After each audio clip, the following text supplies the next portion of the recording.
All right, Max, we're nearing the end. There's one other question that I wanted to ask you because it's something that you've worked on a lot and you've come up with a lot of creative solutions to it, but it's not something that I think you get asked a lot, and that has to do with copyright law, and how you feel that inhibits. You've described it as a sort of, I think, a creative lobotomy or intellectual lobotomy for the society when you've got copyright laws as they're practiced by companies like Disney, for example.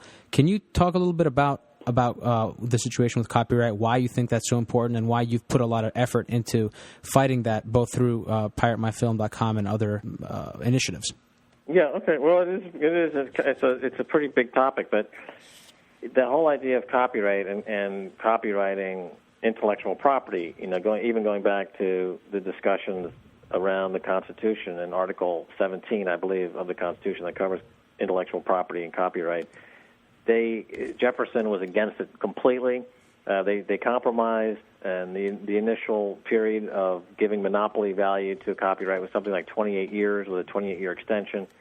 But they recognized that ideas come from the public domain, and ideas need to return to the public domain. Mm-hmm. That the ideas that are our birthright, that are the result of millions of years of existence on this planet, that is the result of our humanity, this is something we should have free access to. Copyright tries to cut us off from having access to our own intellectual birthright by taking that 28-year with an extension concept for copyright and giving it a lifetime plus 90 years, whatever it is now, and you end up with what Lawrence Lessig at the Electronic Freedom Foundation would call perpetual copyright. Mm-hmm. And you end up with things like Facebook trying to copyright the word face, or someone else is now copyrighting the word entrepreneur. Entrepreneur Magazine is now trying to copyright this word. So you end up with this corporate model that we've been talking about that's very predatory and fueled with free money and has no accountability. They are attacking the intellectual life of us as well. Not only our ecological life and our financial life, they attack our intellectual life by trying to lock up these ideas on their balance sheets for perpetuity and charging us for access to our own thoughts, our own legacy, our own birthright. I foresee at some point, a situation, and you're starting to see the beginnings of this, where at the end of the month, along with your phone bill, you get your intellectual property bill, and it'll say, well, you used the word face 7 times last month in emails. That's going to cost you 25 cents.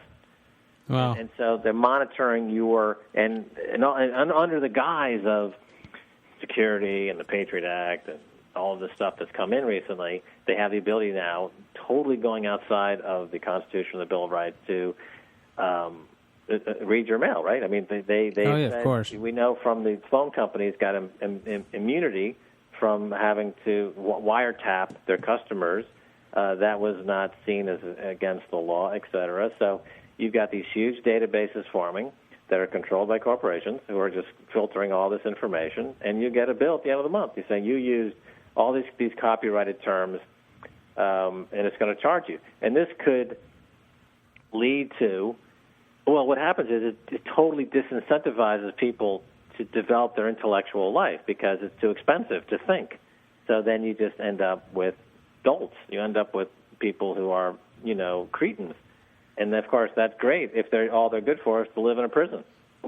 And, yeah, and that's where, and the whole thing with the amount of the access that companies have to data, you've got a whole billion-dollar industry that has developed on the security side and intelligence side that's just developing different types of software to analyze and extract information from the pipeline that's being fed out, from these telecoms and everything else. And it is pretty scary. I mean, there's no... Yeah, I mean, okay, you talk about deflation. The one thing that's deflating in price, the 3 things that are deflating in price in a very problematic way are bandwidth, processing speed, and digital storage. Mm-hmm. And those 3 things, which make up the backbone of this surveillance society and this neo-police state, their cost is constantly collapsing by a remarkable factor. They just built this huge facility in Utah.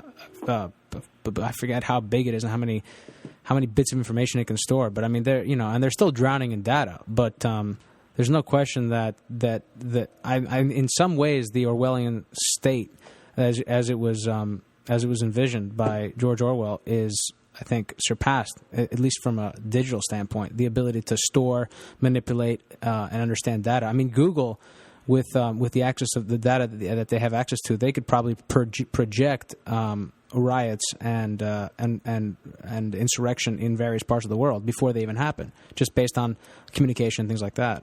Yeah, and this all goes back to the copyright law. So if you attack the copyright law and you repeal copyright law and you let ideas return back into the public domain on a more reasonable basis, you avoid this problem. So that's where it comes in. That's why that's what I call it. Now, Pirate My Film, which is a project I'm working on now, basically the idea is that nobody owns the copyright, and the model is that it's basically ad driven model. Okay, you put out material that through the pirate networks and Pirate Bay and these other services, and you encourage people to download and watch these projects as much as possible because there are some ads attached to it. So that's the model.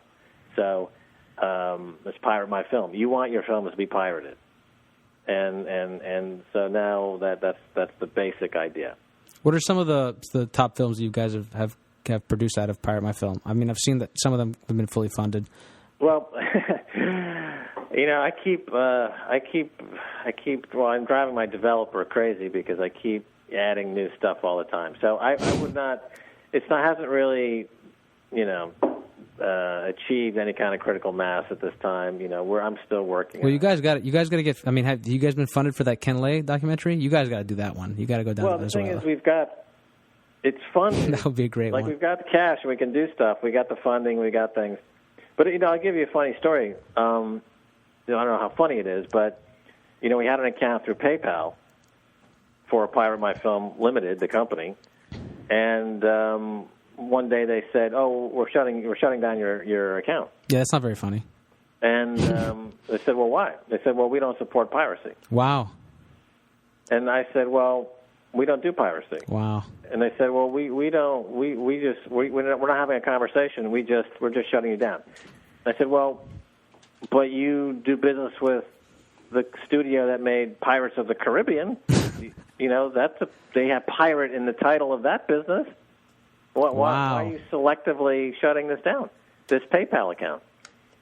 And indeed, you're not pirating anything at all. Block. They just said, "Well, there's no discussion. It's just your account's frozen for 6 months. They have my money. My money is there. My personal money. They're holding hostage for 6 months. They say, at least, or whatever happens after 6 months.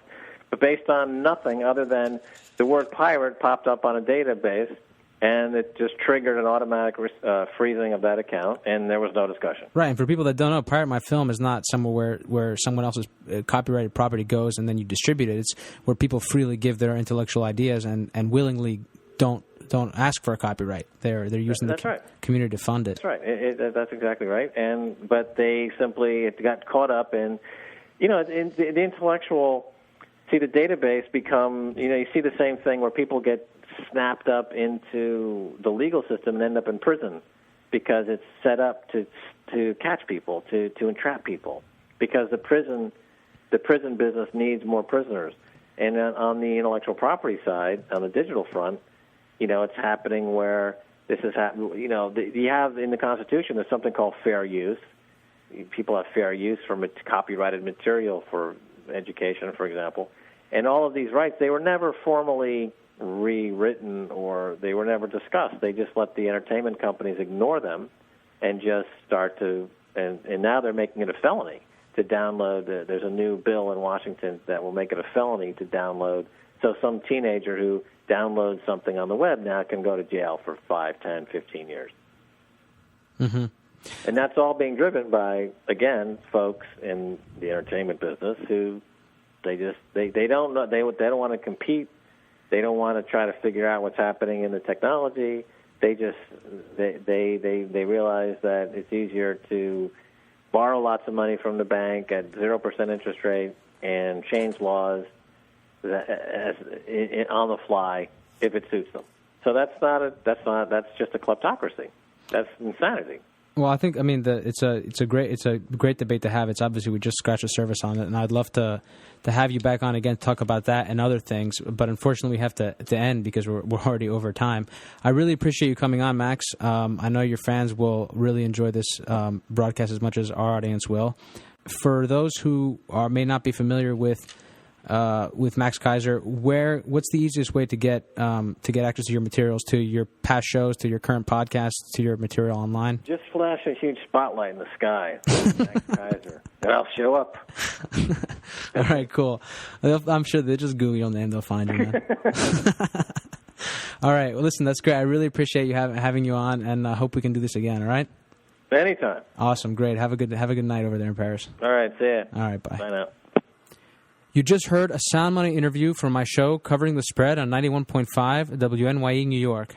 For more news and headlines, as well as podcasts of our latest shows, you can visit my website at coveringdelta.com.